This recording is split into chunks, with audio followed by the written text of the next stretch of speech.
بسم اللہ الرحمن الرحیم۔ السلام علیکم، امید ہے سب خیریت سے ہوں گے اور خوش بھی ہوں گے، اور اگر نہیں ہیں تو خوش رہیں، خود کو ٹائم دیں۔ زندگی بہت خوبصورت ہے، مزید خوبصورت بنا سکتے ہیں آپ اگر اس کو خود چاہیں تو۔ مانا کہ زندگی میں مشکلات آتی ہیں، اتار چڑھاؤ آتے ہیں، اپس اینڈ ڈاؤنس بہت زیادہ ہوتے ہیں، بٹ ان سب ڈیفیکلٹیز اور پرابلم کے ساتھ ہی سروائیو کرنا ہی تو زندگی ہے۔ زندگی جینے کا نام ہے، ہارنے کا نہیں۔ خوش رہیے، غموں کو بھگائیے اور خوشیوں کو اپنی زندگی میں لائیے، اور یہ آپ کر سکتے ہیں۔ ان ادر ویز کہ آپ کو بتایا ہوں کہ زندگی کیا ہے، تو کسی لکھنے والے نے کیا خوب لکھا ہے، سنیے گا۔ یہاں پل پل جلنا پڑتا ہے، ہر رنگ میں ڈھلنا پڑتا ہے، ہر موڑ پہ ٹھوکر لگتی ہے، ہر حال میں چلنا پڑتا ہے، ہر دل کو سمجھنے کی خاطر بس خود سے لڑنا پڑتا ہے، کبھی خود کو کھونا پڑتا ہے، کبھی چپ کے رونا پڑتا ہے، کبھی نیند نہ آئے پھولوں پر کانٹوں پہ سونا پڑتا ہے، کبھی مر کے جینا پڑتا ہے، کبھی جی کر مرنا پڑتا ہے۔ مزید یہ کہ زندگی کی حقیقت کیا ہے آگے جانتے ہیں۔ Which a dialogue of doctor and patient. Doctor تیزی سے اسپتال میں داخل ہوا، کپڑے تبدیل کیے اور سیدھا آپریشن تھیٹر کی طرف بڑھا۔ اسے ایک بچے کے آپریشن کے لیے فوری اور ہنگامی طور پر بلایا گیا تھا۔ اسپتال میں موجود بچے کا باپ ڈاکٹر کو آتا دیکھ کر چلایا، اتنی دیر لگا دی، تمہیں پتہ نہیں میرا بیٹا کتنی سخت اذیت میں ہے، زندگی اور موت کی کشمکش میں ہے، تم لوگوں میں کوئی احساس ذمہ داری نہیں؟ مجھے افسوس ہے میں اسپتال میں نہیں تھا، جیسے ہی مجھے کال ملی میں جتنی جلدی آ سکتا تھا آیا ہوں، ڈاکٹر نے مسکرا کر جواب دیا۔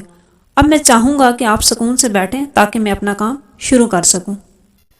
میں سکون سے بیٹھوں؟ اگر اس حالت میں تمہارا بیٹا ہوتا تو کیا تم سکون سے بیٹھتے؟ اگر تمہارا اپنا بیٹا ابھی مر رہا ہوتا تو تم کیا کرو گے؟ باپ غصے سے بولا۔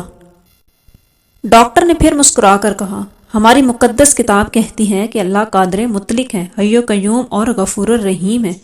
ڈاکٹر کسی کو زندگی نہیں دیتا، نہ کسی کی عمر بڑھا سکتا ہے۔ آپ آرام سے بیٹھیں اور اپنے بیٹے کے لیے دعا کریں، ہم آپ کے بیٹے کو بچانے کی پوری کوشش کریں گے۔ بس ان کی نصیحتیں سنو، چاہے ان کی ضرورت ہو نہ ہو۔ بچے کا باپ بڑبڑایا۔ آپریشن میں کئی گھنٹے لگ گئے، لیکن بالآخر جب ڈاکٹر آپریشن تھیٹر سے باہر آیا تو اس کے چہرے پر مسکراہٹ تھی۔ آپ کا بیٹا اب خطرے سے باہر ہے، اگر کوئی سوال ہو تو نرس سے پوچھ لیں، یہ کہہ کر وہ آگے بڑھ گیا۔ کتنا مغرور ہے یہ شخص، کچھ لمحے کے لیے بھی نہیں رکا کہ میں اپنے بچے کی حالت کے بارے میں ہی پوچھ لیتا۔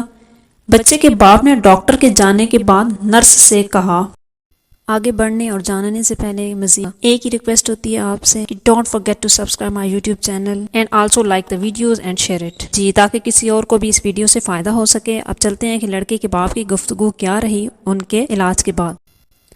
نرس نے روتے ہوئے جواب دیا، ڈاکٹر کا بیٹا کل ایک ٹریفک کے حادثے کا شکار ہو گیا تھا۔ جب ہم نے اسے آپ کے بیٹے کے لیے کال کی تو وہ اس کی تدفین کا انتظام کر رہا تھا۔ اب جب کہ اس نے آپ کے بیٹے کی جان بچانے کا فرض ادا کر دیا ہے تو وہ اپنے بیٹے کی تدفین کے لیے چلا گیا ہے۔ جی ہاں ناظرین، ہمیں کبھی بھی کسی کی زندگی پر بیجا تنقید نہیں کرنی چاہیے، کیونکہ ہم نہیں جانتے کہ دوسرے کی زندگی میں کیا چل رہا ہے، کیسی اور وہ کن مشکلات میں مبتلا ہے، اور ہم یہ بھی نہیں جان سکتے کہ وہ ہمارے کام آنے کے لیے خود کتنی بڑی قربانی دے رہے ہوتے ہیں۔ اسی لیے تو کہتے ہیں always think positive, be positive and do positive.